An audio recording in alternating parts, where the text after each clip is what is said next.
Hi hello నమస్తే welcome to Telugu one cinema this is Diveshri. బుల్లితెరతో పాటు వెండితెర మీద కూడా బాగా రాణిస్తోంది అనసూయ భరద్వాజ్. ఓవైపు టీవీ షోస్లో అలరిస్తూనే మరోవైపు సినిమాలో నటిస్తోంది.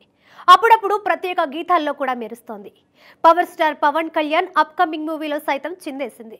ఈ విషయాన్ని స్వయంగా అనసూయనే రివీల్ చేసింది. స్టార్ మాలో కిరాక్ బాయ్స్ కిలాడి గర్ల్స్ అనే షో ప్రసారమవుతోంది. ఇందులో శేఖర్ మాస్టర్తో పాటు అనసూయ జడ్జిగా వ్యవహరిస్తోంది. తాజాగా ఈ షోకి సంబంధించి కొత్త ప్రోమో విడుదలైంది. అందులో కంటెస్టెంట్లు హీరోయిన్ల గెటప్లో దర్శనమిచ్చారు. ఈ క్రమంలో స్క్రీన్ మీద పవన్ కళ్యాణ్ చిన్ననాటి ఫోటోని చూపించి గెస్ట్ చేయమనగా అందరూ వెంటనే గుర్తుపట్టి పవన్ కళ్యాణ్ అని గట్టిగా అరిచారు. ఆ సమయంలో అనసూయ ఎంతో సంతోషంగా ఒక విషయాన్ని రివీల్ చేసింది. నేను మొదటిసారి ఈ విషయాన్ని రివీల్ చేస్తున్నాను. చాలా గర్వంగా చెప్తున్నాను. నేను పవర్ స్టార్తో ఒక బ్యూటిఫుల్ డాన్స్ నంబర్ చేశాను. ఆ పాట మాత్రం మోత మోగిపోతుంది అని అనసూయ చెప్పుకొచ్చింది. పవన్ కళ్యాణ్ చేతిలో ఓజీ, హరిహర వీరమల్లు, ఉస్తాద్ భగత్ సింగ్ సినిమాలు ఉన్నాయి. వీటిలో ఓజీ గ్యాంగ్స్టర్ మూవీ కాగా హరిహర వీరమల్లు పీరియాడిక్ ఫిలిం.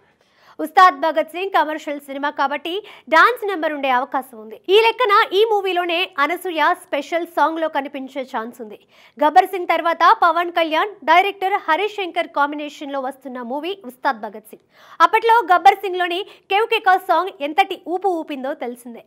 ఇప్పుడు అనసూయ మాటలను బట్టి చూస్తే ఉస్తాద్ భగత్ సింగ్ లోని స్పెషల్ సాంగ్ కూడా ఒక ఊపు ఊపేలా ఉంది.